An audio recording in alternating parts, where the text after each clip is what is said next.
सुबह सुबह की मेरी रोज़ की ड्यूटी यही होती है, वंशु के लिए दूध बनाओ और उसको पिलाओ एक जगह पे बिठा के, क्योंकि एक जगह पे बैठ के चुपचाप पीता नहीं है, इसको बिठा के पिलाना पड़ता है। आज इसने चुपचाप से सारा दूध खत्म कर दिया था और यहाँ पे रखा हुआ था सासू माँ ने दही से मक्खन निकालने को, और ये साहब जी बैठे हुए थे, मेरे से यहाँ पे रूठ के थोड़ा सा डांट दिया था तो इसीलिए। और यहाँ पे सुबह सुबह बहुत ज़्यादा खलारा मचा हुआ था तो मुझे ये सब समेटना था। थोड़ी देर के बाद समेट दिया मैंने सारा खलारा, और यहाँ पे वंशु इसकी दादी के साथ चुप चुप के फ़ोन देख रहा था। पिछली साइड भी दे दी थी मैंने झाड़ू, और ये घास रखी हुई थी ऐसे ही, क्योंकि दिन को फिर से यहाँ पे घास देनी थी तो इसीलिए।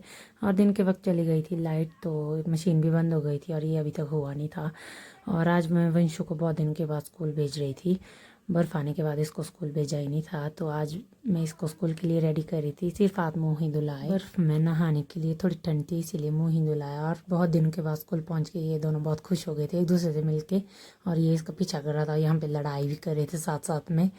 तो यहाँ पे बैठ गए थे चुपचाप, और इनकी मैडम जी ने इनको बिस्कुट दे दिए थे। फिर मैंने किया इन दोनों को बाय और फिर चल पड़ी थी मैं घर की ओर। घर पहुँच के खाना खाने के बाद धोए मैंने बर्तन, उसके बाद दिन के वक्त लगी थी मैं अपना पट्टू बुनने के काम करने, और ये लोग अपना अपना काम लेके बैठे थे। यहाँ पे हम लोग गप्पे मार रहे थे। शाम के वक्त आई मैं पट्टू बुन के अंदर, बहुत ज्यादा ठंड हो गई थी। और यहाँ पे बनाया अब सासू माँ ने मक्खन से घी, तो ये घी छान रहे थे। और वंशु यहाँ पे घी के बाद जो मोई बचती है तो उसको खा रहा था बहुत ही चाव से, इसको बहुत अच्छी लगती है ये, तो इसको खा रहा था ये। उसके बाद कर रही थी मैं अपना सूट प्रेस, ये रखा था मैंने बर्फ़ के दिनों में सिल के, तो इसको प्रेस कर रही थी मैं, क्योंकि दूसरे दिन जाना था मुझे मार्केट तो इसीलिए रख रही थी मैं इसको प्रेस करके। और यहाँ पे वंशु मेरे को तंग कर रहा था, ये इसको नींद लगी थी तो इसको चैन नहीं था एक जगह पे, तो कर दिया था मैंने पूरा सूट प्रेस। उसके बाद आ गए हम लोग नीचे सोने के लिए, और ये जिद कर रहा था कि मुझे यहाँ से ही ऊपर चढ़ना है, बेड के ऊपर।